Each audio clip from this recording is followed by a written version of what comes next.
Hello everybody and welcome to ang aking biyahe sa Tagalog. In this lesson we'll explore, learn and review the basic verb, and I promise you it's very easy, and at the end of this short lesson you'll have a good understanding of verbs and be able to use them in simple sentences. So let's take a look at our first verb. Umuwi ka. Which simply means you go home. Umuwi ka. Note the in blue. This is called the affix. Secondly, note the root of the word is in red, uwi, meaning to go home.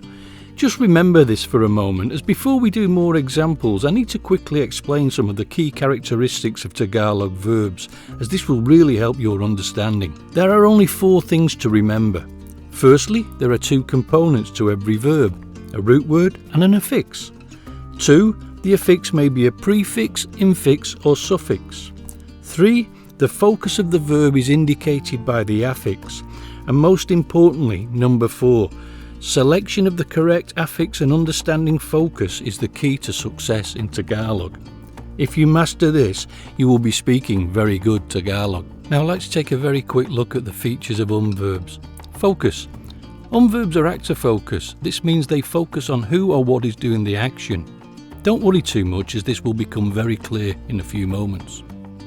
Verbs are used to express action, that is to do something. Sometimes they also express natural phenomena such as rain, and there is one very simple rule to remember for verbs. The affix is always placed before the first vowel of the root. For example, the prefix and the root alis give us umalis. The infix and the root lakad give us lumakad. It's all really that simple. So let's try and conjugate some verbs, because once you've completed this 2-minute exercise, your understanding of the language will improve dramatically and we can move on to simple sentences. There are 2 types of conjugation. The first is for roots, which start with a vowel. In this example, we will use the root word uwi, meaning to go home. For our purposes, consider aspects to be similar but not quite the same as tenses in English. In this example, the aspect is the infinitive or imperative. The conjugation is plus the root, which gives us the word umuwi. Prefix plus root word uwi. For the completed aspect or past tense, the conjugation is the same plus root, and the root word is umuwi. For the uncompleted aspect or present tense, the conjugation is plus a repeat of the first syllable of the root plus the root, giving us umuwi. And finally, for the contemplated aspect or future tense, we simply repeat the first syllable and add the root, giving uuwi. It's that simple. Look closely at the conjugated verbs in the right-hand column. You should see a very clear pattern. Going down the list: umuwi, umuwi, umuwi, uuwi. Easy, yes? And this simple pattern applies to all root words beginning with a vowel. You will also notice that in this slide we have used accents and the underlining of letters in each verb. This is to help you with your pronunciation. If you'd like to know more about pronunciation, check out our free download using the link in the description below. Now, before we jump into some examples of verbs in sentences, let's try the second type of verb conjugation for roots beginning with a consonant. In this example, we will use the root word kain, meaning to eat. For the infinitive aspect, split the first syllable, add and add the balance of the root, giving kumain. The completed aspect is the same. Split the first syllable, add and add the balance of the root, giving kumain. For the uncompleted aspect, split the first syllable, add and add the root, giving kumakain. And finally, for the contemplative aspect, repeat the first syllable and add the root, giving kakain. Again, you should see a very simple pattern. Kumain, kumain, kumakain, kakain. Again, this simple pattern applies to all root words beginning with a consonant. Now let's apply what we have learned to some simple sentences in Tagalog. In these examples, the aspects are introduced in random order. Kumain ako sa restaurant. Kumain ako sa restaurant. The aspect is completed or past, and the actor, the person doing, is ako or I in English. Let's try more. I ate at the restaurant. Kumain ako sa restaurant. Umiinom siya ng kape. Umiinom siya ng kape. She is drinking coffee. Umiinom siya ng kape. Tatakbo ako sa parke mamaya. Tatakbo ako sa parke mamaya. I will run in the park later.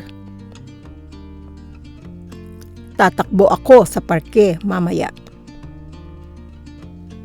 Umalis ka na. Umalis ka na. You leave now. Umalis ka na. Gumawa ang babae ng cake. Gumawa ang babae ng cake. The woman made the cake. Gumawa ang babae ng cake. Umuulan na. Umuulan na. It is raining now. Umuulan na. Bibili ako ng mga gulay. Bibili ako ng mga gulay. I will buy some vegetables. Bibili ako ng mga gulay. Babalik ako dito. Babalik ako dito. I will come back here. Babalik ako dito. Saan ka pumunta? Saan ka pumunta? Where did you go? Saan ka pumunta? Babasa ka ba ng libro? Babasa ka ba ng libro? Will you read a book? Babasa ka ba ng libro? Umiiyak ang kanilang anak. Umiiyak ang kanilang anak. Their child is crying. Umiiyak ang kanilang anak. Tumawag ka ng pulis. Tumawag ka ng pulis. You call the police now. Tumawag ka ng pulis. Kukuha ka ba ng mansanas? Kukuha ka ba ng mansanas? Are you getting an apple? Kukuha ka ba ng mansanas? Lumakad siya kaninang umaga. Lumakad siya kaninang umaga. She walked earlier this morning. Lumakad siya kaninang umaga. Dumarating ang pamilya ko tuwing linggo. Dumarating ang pamilya ko tuwing linggo. My family is coming every week. Dumarating ang pamilya ko tuwing linggo. Lumipat siya ng trabaho. Lumipat siya ng trabaho. She moved work. Lumipat siya ng trabaho. Gumamit ang bata ng computer. Gumamit ang bata ng computer. The child used the computer. Gumamit ang bata ng computer. Sasama si Mike kay Jane. Sasama si Mike kay Jane. Mike will accompany Jane.